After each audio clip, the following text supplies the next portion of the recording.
gentlemen of the jury, we are here today because of a casino, corruption, and a brag accepted by Chase Covington. Chase Covington, as a public official, has the responsibility to be a good example for his citizens and to serve the best interests of the community. In this case, he saw the opportunity of a new casino license as a way to make money and personally profit. Today, Your Honors, we the prosecution bear the burden of proof to show beyond a reasonable doubt three things. One, that Chase Covington was a public official. Two, that Chase Covington received something of value and in return promised to be influenced in an official act. And three, knew that what he was doing was wrong and was influenced by what he received. 1. Chase Covington is a public official. That is not a contested fact.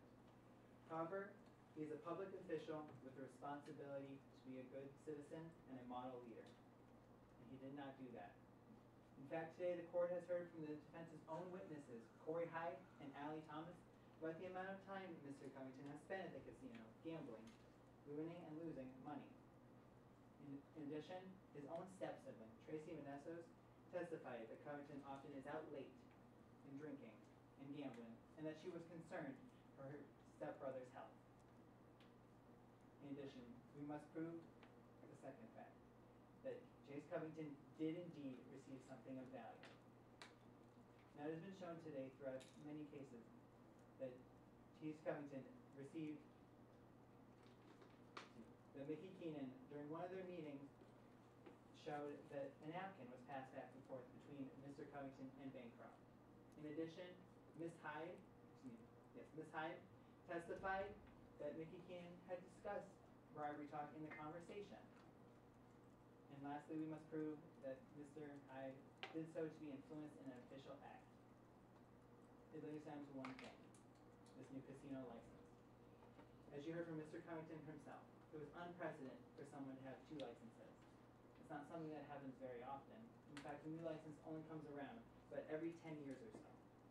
So they had to think carefully about who to give the license to. Now, the defense will try to have you believe that it was because Mr. Bancroft's proposal was better. When in fact, if you take a look at the hard facts, Mr. Covington himself said that Shannon Stark's casino was bigger, had more machines, and could in fact be more economically beneficial. Therefore, Your Honors, we the prosecution request that you find Chase Covington guilty of bribery. Thank you.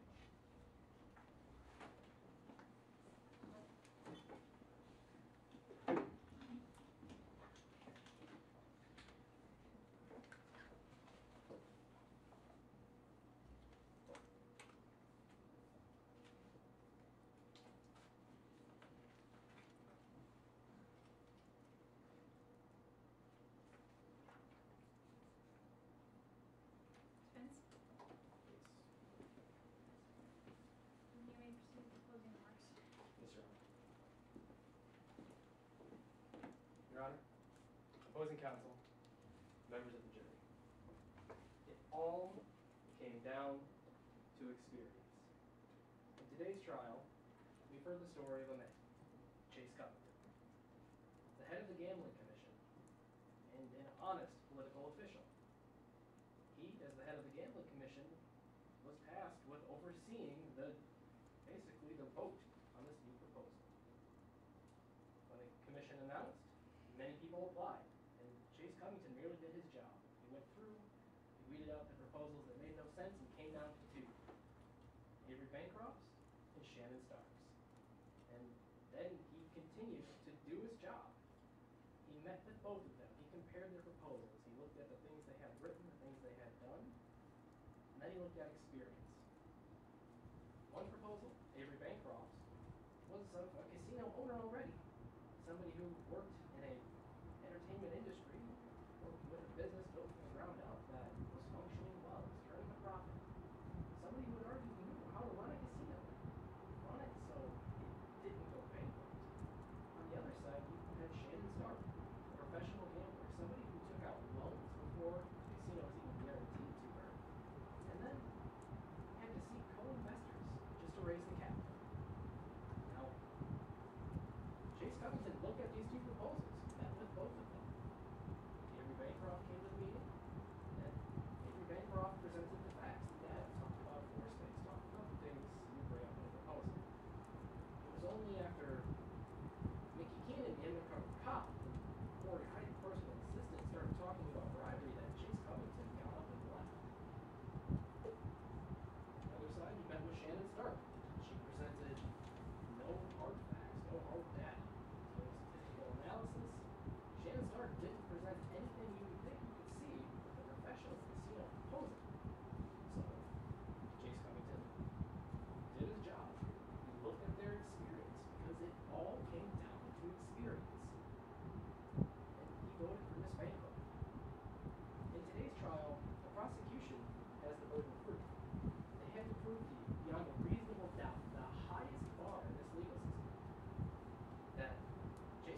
did something of value, and that something of value influenced his acts as a public official, and two, intended to accept that something of value.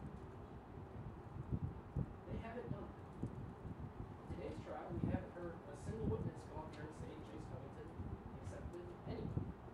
We haven't heard a single witness come up here and say that Chase Covington asked for any bribe. We haven't heard a single witness come up here and say that Chase Covington was walking around with several $100,000.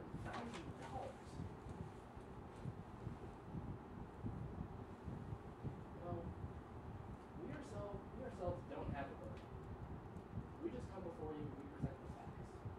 So we called 3 witnesses to the stand to do that. First among them, the executive sits at 40 high. Told you that they went to David Bancroft and Chase Covington met on multiple occasions to discuss the casino proposal. Told you that whenever bribery was mentioned, it came out of the mouth of an undercover cop, or was that undercover cop who instructed her to mention it? I told you that Chase Covington never asked for a bribe, never directly said, you give me this money, I'll give you this proposal. When it was mentioned, Chase Covington left the meeting. He didn't even entertain the thought of it. Now, this witness testimony just goes to show you that he had no intention to be bribed.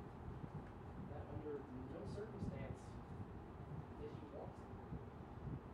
Now, the next witness we called was Ollie Thomas, the black gentleman. And the prosecution alleges that there was some switch of money in front of Thomas, but Thomas saw no switch of money. He's a trained dealer at the casino in the VIP room. It's his job to watch out for cheating, watch out for suspicious behavior, and you saw the diagram. Avery Bancroft set her briefcase to the left. Chase Covington set his briefcase to the right. To have grabbed her briefcase, he would have had to have walked around her and picked it up. For them to have swapped briefcases, they would have had to change positions. And Thomas just tells us that Chase Covington got up and left. Now, thirdly, we called Chase Covington himself, who told you he just looked at the experience. He told you that amongst these 2 proposals, it all came down to experience. That he had the option to vote for a professional gambler who had taken out loans to finance something that she had never run before, or a professional businesswoman who had run a casino successfully in the past and had the best chance of running a casino. Now, Shannon Stark's proposal may have been bigger, but that doesn't mean it was realistic. Avery Bancroft was simply proposing something she knew she could run. So on April 17th, the day of the vote, Chase Covington walked into his office, and he and one of his colleagues decided that Avery Bancroft had the best proposal. He and one of his colleagues decided that of the 2 experience, Avery Bancroft was simply more.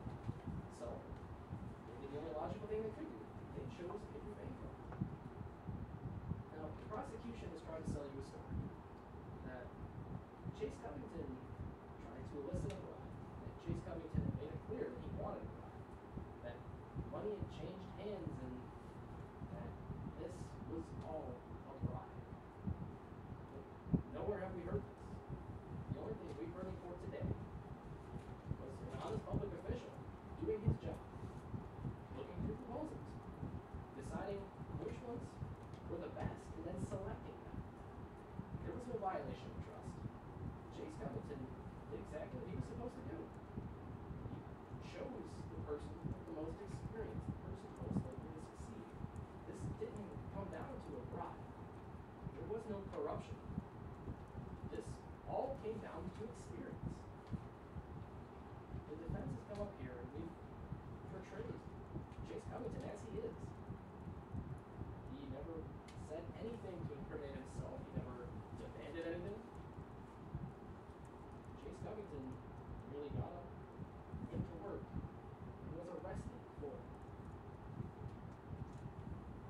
As such, the defense would ask you to find Chase Covington